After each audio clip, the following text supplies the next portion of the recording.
السلام علیکم ورحمۃ اللہ وبرکاتہ۔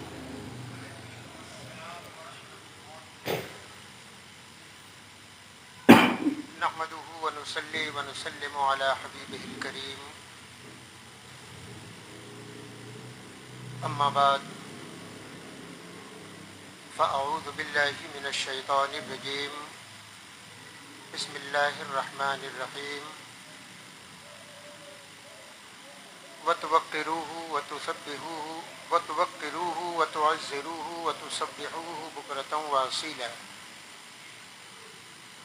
آمنت باللہ صدق اللہ مولانا العلی العظیم وبلغنا رسولہ النبی الکریم۔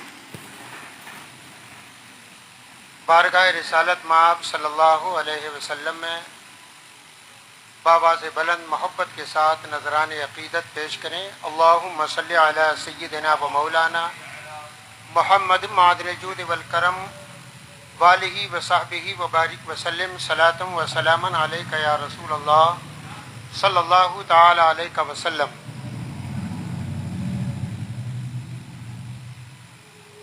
آپ لوگ عرس حضور تاج الشریعہ میں شرکت کر کے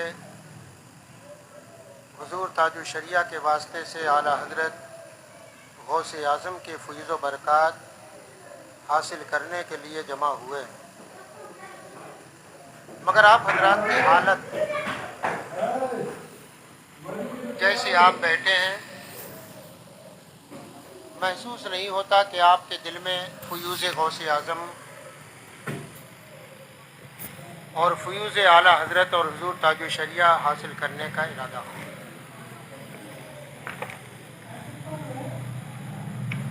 بادب بہت پرانا مقولہ ہے، بادب با نصیب بے ادب بے نصیب۔ ادب والا اپنے ادب کے ذریعے فیض حاصل کر لیتا ہے۔ آپ بیٹھے ہو اس عظیم ذات کی یاد میں جس کا تذکرہ شہر تو شہر ہے، گاؤں تو گاؤں ہے، جنگلوں میں بھی ہوتا ہے، اور جنگلوں سے گزرتے وقت نہ جانے کہاں کے لوگ کہاں کہاں سے چل کے ان کے دیدار کو حاضر ہو جاتے ہیں۔ رات آپ نے ہمارے جامعۃ الرضا کے ایک عظیم استاد حضرت علامہ مولانا مفتی شکیل احمد صاحب رامپوری سے بہت اچھی تقریر سنی تھی۔ اس میں انہوں نے بستی بستی قریہ قریہ کے نعرے بیچ بیچ لگوائے تھے،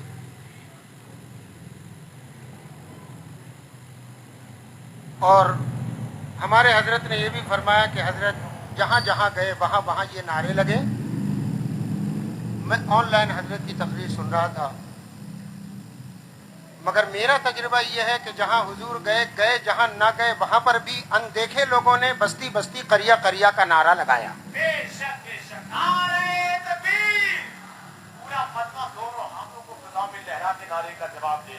نعرہ رسالت، مسلک اعلیٰ حضرت، بستی بستی قریہ قریہ، عرس تاج الشریعہ، نعرہ تکبیر۔ حضور تاج الشریعہ جہاں ایک عظیم عالم، بے مثال مفتی، لاجواب محقق، بے نظیر پیر، صاحب حسن و جمال تھے، وہیں وہ سچے پکے میرے مصطفیٰ کے عاشق تھے۔ حضور تاج الشریعہ کا کلام پڑھنے والے بھی جام عشق پی لیتے ہیں، اور ان کا کلام سننے والے بھی اپنے دل میں مصطفیٰ کی محبت کو بسا لیتے ہیں۔ اگر آپ توجہ کریں، یہ سوچ کے توجہ کریں کہ ہم حضور تاج الشریعہ کے عرس میں بیٹھے ہیں، اور میں آپ کو حضور تاج الشریعہ کا محبت اور عشق سے لبریز کلام جو میرے سرکار تاج الشریعہ نے حضور صلی اللہ علیہ وسلم کی بارگاہ میں کس انداز سے پیش کیا تھا، اگر آپ تھوڑی توجہ کریں تو میں سمجھتا ہوں کان سے سنو گے دل میں مصطفیٰ کی محبت بڑھ جائے گی۔ حضور تاج الشریعہ رحمۃ اللہ تعالی علیہ بارگاہ رسالت میں عرض کرتے ہیں، سماعت کیجیے گا، عرض کرتے ہیں، اپنے رندوں کی ضیافت کیجیے، اپنے رندوں کی ضیافت کیجیے۔ اے میرے سرکار، ہم آپ کے آستانے پر آئے ہیں، ہماری ضیافت کریں، کچھ عنایت کریں۔ اور کیا عنایت مانگی ہے تاج الشریعہ نے، سنیے، اپنے رندوں کی ضیافت کیجیے، جام نظارہ عنایت کیجیے۔ کسی نے کہا تھا، میں نے سنا ہے مگر مجھے اس کا نام یاد نہیں ہے، کسی نے تاج الشریعہ سے پوچھا، حضور آپ کو حضور کی زیارت ہوئی ہے؟ تو حضور نے یہ نہیں فرمایا کہ نہیں، اور یہ بھی نہیں فرمایا ہاں، بلکہ فرمایا دعا کرو کرم ہوتا رہے۔ جام نظارہ عنایت کیجیے، جام نظارہ عنایت کیجیے۔ ساقیے کوثر دہائی آپ کی، ساقیے کوثر دہائی آپ کی، ساقیے کوثر دہائی آپ کی، سوختہ جانوں پہ رحمت کیجیے، دیجیے میری محبت کو ہوا، اس طرف چشم محبت کیجیے، قید غم میں خوش رہوں میں عمر بھر، یوں گرفتار محبت کیجیے۔ اور اس شعر کو سارے تاج الشریعہ کے غلام اپنے دل کے کانوں سے سنیں، عرض کرتے ہیں، خود کو بھولوں آپ کی الفت میں، خود کو بھولوں اپنی الفت، خود کو بھولوں آپ کی الفت میں، مجھ کو یوں مدہوش الفت کیجیے، اور کیجیے اپنا محض اپنا مجھے، قطع میری سب سے نسبت کیجیے، دفع ہو طیبہ سے یہ نجدی بلا، یا رسول اللہ عجلت کیجیے۔ اشعار بہت ہیں، آخری شعر سنیے، کہتے ہیں، غوث اعظم آپ سے فریاد ہے، غوث اعظم آپ سے فریاد ہے، غوث اعظم آپ سے فریاد ہے، دستگیری میرے حضرت کیجیے، رحلت اختر کا ہنگام آ گیا، رحلت اختر کا ہنگام آ گیا، رحلت اختر کا ہنگام آ گیا، سایہ رحمت میں رخصت کیجیے۔ رات سے اب تک اور اب سے کل شریف تک آپ اہل زباں اہل قلم حضرات سے حضور تاج الشریعہ اور مشائخ حضور تاج الشریعہ کے تذکرے آپ سن رہے ہیں اور سنتے رہیں گے انشاءاللہ۔ حضور تاج الشریعہ رحمۃ اللہ تعالی علیہ جہاں ایک مشہور خاندان کے عظیم اور عبقری شخصیت تھے. نسبت والی عظمتیں ان کو وافر انداز میں میسر تھیں، وہیں ذاتی بے شمار خوبیاں حضور تاج الشریعہ رحمۃ اللہ تعالی علیہ کے اندر تھیں. ہمہ جہاد تھے. نسب کے اعتبار سے دیکھیں، والد مفسر اعظم، والدہ ماجدہ شہزادی مفتی اعظم، دادا حضرت حجت الاسلام پیارے لاسانی نانا حضور مفتی اعظم، اور دادا کی طرف سے بھی اعلیٰ حضرت جد کریم، اور نانا کی طرف سے بھی بڑے نانا. اعلیٰ حضرت کے والد ماجد امام المتکلمین حضرت مولانا نقی علی خان صاحب، اور ان کے والد ماجد حضرت علامہ مولانا مفتی رضا علی خان صاحب، ان کے والد حضرت حافظ کاظم رحمۃ اللہ تعالی علیہ. یہ ایک دینی علمی گھرانہ، اور صرف علم ہی نہیں، علم کے ساتھ تصوف، ولایت، اس گھر کا تر امتیاز. اعلیٰ حضرت رحمۃ اللہ تعالی علیہ کے دادا جان حضرت مولانا رضا علی خان صاحب رحمۃ اللہ تعالی علیہ اپنے وقت کے ایک شیخ طریقت تھے.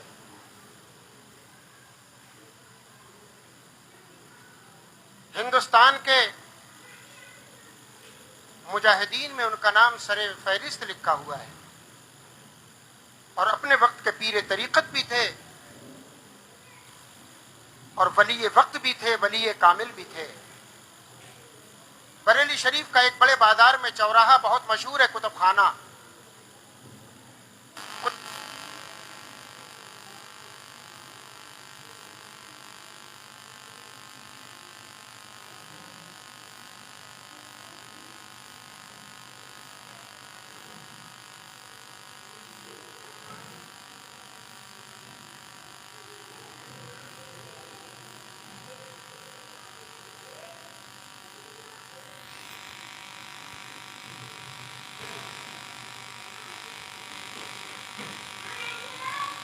گزر رہے ہیں جانی کی مسجد کے قریب سے. ہولی کا دن ہے، مریدین ساتھ ہیں. 2 منزل سے ایک عورت نے ہولی ڈال دی، رنگ ڈال دیا. حضرت مولانا رضی علی خان صاحب رحمۃ اللہ تعالی علیہ کے مریدیوں کو غصہ آیا اور کہنے لگے، حضور ہم چاہ رہے ہیں، اس کی ہمت کیسے پڑی آپ کے اوپر کلر ڈالنے کی؟ حضرت مولانا رضا علی خان صاحب رحمۃ اللہ علیہ کے نام زبان سے ایک جملہ نکلا، رہنے دو، جیسے اس نے مجھے رنگا ہے اللہ اس کو ویسا رنگ دے. یہ جملہ اعلی حضرت کے دادا کی زبان سے نکلا کہ جیسے اس عورت نے مجھے رنگا ہے اللہ اس کو رنگ دے. زبان سے جملہ نکلنا تھا، عورت سینے سے اترتی ہوئی آپ کے قدموں کے قریب آ کے کہنے لگی، حضور مجھے کلمہ پڑھا کے اپنی غلامی میں داخل کر. آپ تاج الشریعہ سے اوپر گنتے چلے جائیں انگلیوں پر. تاج الشریعہ ولی، ان کے والد ولی، ان کے دادا ولی، ان کے پردادا ولی نہیں، زمانے کے اولیاء کے سردار اعلیٰ حضرت مولانا رضا علی خان صاحب ولی. اوپر چلے جاؤ، حضرت مولانا رضا علی خان صاحب ولی. یہ 6 نام تو ایسے ہی ہیں. حافظ کاظم صاحب کے بارے میں بھی بہت کچھ لکھا ہے. میں اگر یہ کہوں بھیجا نہ ہوگا کہ وہ بھی ولی. 7 پشت ہیں، 7 پشت میں ہیں تاج الشریعہ. اور اللہ تعالیٰ نے ایسے مرتبہ ولایت پر تاج الشریعہ کو فائز فرمایا. میں نے اور آپ نے پڑھا ہوگا اعلیٰ حضرت کی ملفوظات میں، بمبئی میں ایک کھڑا ہے، ایک دکان کے اوپر ٹیک لگائے، دے دے نہ لوٹ دوں گا، دے دے نہ لوٹ دوں گا. ڈنڈا لگائے دکان پہ، دے نہ لوٹ دوں گا. وہاں سے ایک صاحب دل بزرگ گزرے، انہوں نے جب اس پہ نظر ڈالی خالی، کچھ اس کے پاس نہیں. اس کے اوپر نظر ڈالی کہ اس کا پیر ہو پہنچا، وہ بھی خالی. اس کے پیر پہ نظر ڈالی، پہنچا ہوا. فوراً صاحب دل نے دکاندار سے کہا، دے دے ورنہ یہ نہ صحیح، اس کا پیر نہ صحیح، دادا پیر تو لوٹ ہی دے سکتا ہے. تاج الشریعہ اس ذات کا نام ہے کہ جس کے باپ دادا پردادا لقب دادا کئی پشتوں تک اولیاء کرام ہیں. حضرت تاج الشریعہ شام گئے، شام، ملک شام، آج وہ انسان یہاں ہے، مگر ابھی اسٹیج پہ نہیں ہوتے تو میں کھڑا کر دیتا۔ جب تاج الشریعہ جا رہے ہیں ملک شام کے دورے پر، سری لنکا کے ہیں وہ، انہوں نے بھی اپنا ٹکٹ حضرت کے ساتھ کیا، دبئی گئے، دبئی سے ٹکٹ لیا شام کا، مگر شام سے ویزا نہیں لگا ہے۔ بڑی کوشش کی، پاسپورٹ دیا، مولانا عامر شامی نے کوشش کی، ویزا نہیں لگ رہا ہے، مگر انہوں نے ٹکٹ لیا شام کا، دمشق کا، کہ اگر اندر جانے مل گیا ٹھیک، ورنہ وہیں سے دبئی، دبئی سے سری لنکا واپس۔ جیسے ہی حضرت دمشق پہنچ رہے ہیں، مولانا عامر شامی نے بتایا، وہ کہتے ہیں، مولانا عابد مبارک مفتی عابد مبارک ہے، انہوں نے بھی بتایا، وہ کہتے ہیں کہ میں ایئرپورٹ پہ گیا دمشق، وہاں میں نے پرمیشن لی کہ جو وی آئی پی روم ہوتا ہے اس میں میرے حضرت کو بٹھایا جائے۔ کہتے ہیں کہ مجھ سے پوچھا کتنے لوگ ہو تم؟ میں نے کہا میں اکیلا ہوں۔ کہا تمہاری شیخ؟ کا میرے شیخ، ان کے ساتھ 2 خادم۔ جیسی وی آئی پی روم میں نے فرمائش کی تو وی آئی پی نہیں، جیسی حضرت فلائٹ سے نکل کے آئے تو ایک پورا وفد، اور حضرت کے لیے وی آئی پی نہیں، پرائم منسٹر کا روم حضرت کو دے دیا گیا۔ کہتے ہیں جیسے ہی وہ عثمان ہیں سری لنکا کے، آ گئے حضرت کے ساتھ روم میں، اور آنے کے بعد کہنے لگے حضور عامر بھائی سے کہیے کہ میرا ویزا لگ جائے۔ حضرت نے فرمایا عامر عثمان کا ویزا لگوا دو۔ عثمان کا پاسپورٹ لے کے عامر خود کہتے ہیں کہ میں جب پہنچا آفس تو جو پاسپورٹ پہ ویزا لگاتا ہے جرنل وہ نہیں تھا، جمعے کا دن تھا، ویزا لگانے والا کوئی نہیں تھا، ایک کلرک بیٹھا تھا، میں نے کلرک کو پاسپورٹ دیا، لو اس پہ ویزا لگا دو۔ کلرک نے کچھ نہ دیکھ کر مہر لگا دی، اور 4 دن ویزا، عربی میں 4 دن لکھ دیے کہ 4 دن کے لیے ویزا ہے۔ پاسپورٹ لے کر آ گئے، حضور نے فرمایا ویزا لگ گیا؟ کل لگ گیا۔ کتنے دن؟ 4 دن۔ اور اختیار دیکھو کہ 4 ہی دن کا ویزا حضور تاج الشریعہ کا بھی تھا۔ پاسپورٹ جا رہا ہے، 4 دن کا ویزا لگ رہا ہے، لے کے آئے ایئرپورٹ سے، ایئرپورٹ کے راستے میں ایک فارم ہاؤس میں روکا گیا، اندھیرا ہے۔ کہتے ہیں وہاں جب حضرت ٹھہرے، ایک بغداد کے سید صاحب وہیں سے گزر رہے ہیں، اور گزرنے کے بعد رات میں انہوں نے اسی فارم ہاؤس پہ آ کے دستک دی، دروازہ کھلا، عامر کو دیکھ کے غصہ کیا اور کہا عامر تم نے مجھے بلایا نہیں، یہاں اللہ کا ولی جلوہ فرمائے۔ عامر کہتے ہیں حضرت آپ کو تو دعوت تھی نہیں، آپ آئے کیسے؟ کہا میں گزر رہا تھا، مجھے آسمان سے اس مکان پہ نور اترتا نظر آ رہا تھا، میں سمجھ گیا یہاں کوئی عام انسان نہیں ہے، یہاں کوئی اللہ کا ولی جلوہ فرما ہے۔ دیکھا ہے تاج الشریعہ کو، قدموں پہ گر گئے ہیں وہ، میں نے بڑے بڑے علمی، بڑے بڑے ترے لگانے والوں کو دیکھا ہے کہ جب تک تاج الشریعہ کے سامنے نہیں آتے ان کا ترے علم ہوتا، ان کا تمکنا ہوتا، ان کا جلال ہوتا، جلال علم ہوتا، لیکن جیسے ہی تاج الشریعہ کی بارگاہ میں آتے چند لمحے بیٹھتے، جتنا جلال ہوتا تاج الشریعہ کے قدموں میں سما جاتا۔ آئے تھے تو بہت کچھ تھے، اور جا رہے ہیں تو دست بوسی بھی کرتے ہیں اور قدم بوسی بھی کرتے ہیں۔ نعرہ تکبیر، نعرہ رسالت، مسلک اعلی حضرت، بستی بستی، قریہ قریہ، عرس تاج الشریعہ۔ حضور تاج الشریعہ رحمۃ اللہ تعالی علیہ کے عرس میں آنے والوں، جہاں سے آئے ہو اپنے کاسے کو خالی کر کے آیا کرو، کیونکہ بھرے ہوئے میں کچھ نہیں بھرا جاتا، جو خالی ہوتا ہے اس میں بھر دیا جاتا ہے۔ اپنے کاسے کو، اپنے دل کے پیالے کو، اپنی امیدوں کے لوٹے کو جو دامن لے کر آئے،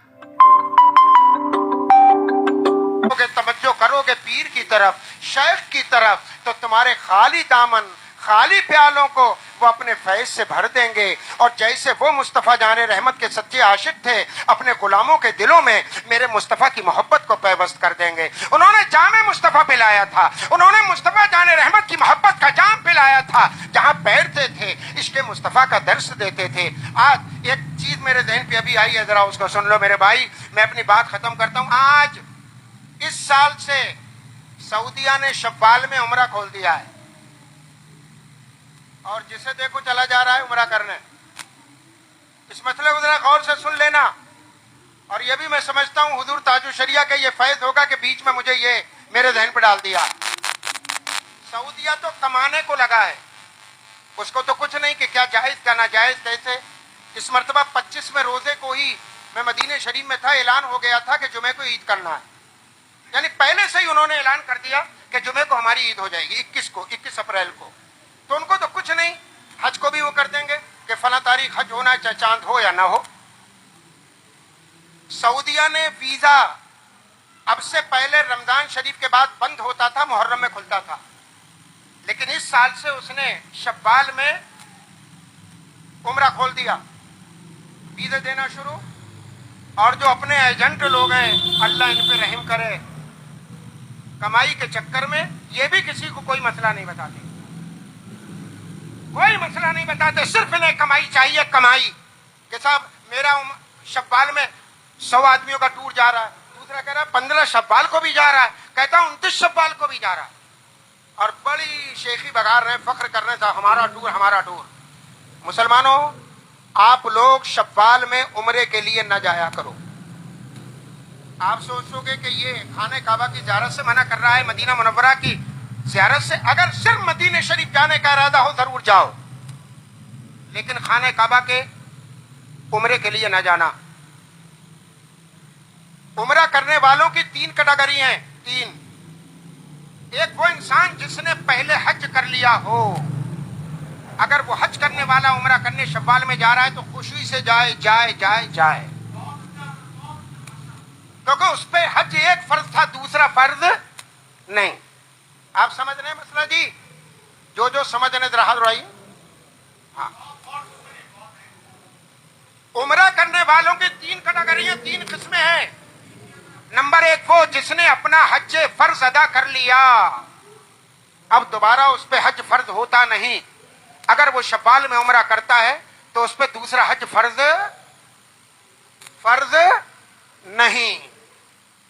دوسرا وہ انسان کہ جس نے حج فرض تو ادا نہیں کیا ہے, لیکن فرض اس پر حج فرض ہے, یعنی تقریباً 4-4.5 لاکھ میں حج ہو رہا ہے, حج کمیٹی سے 4 سے بھی کم ہے, یعنی 4.5 لاکھ روپے مثال کے طور پر کسی کے پاس ہے, یا اتنا مال ہے تو اس پر حج فرض ہے.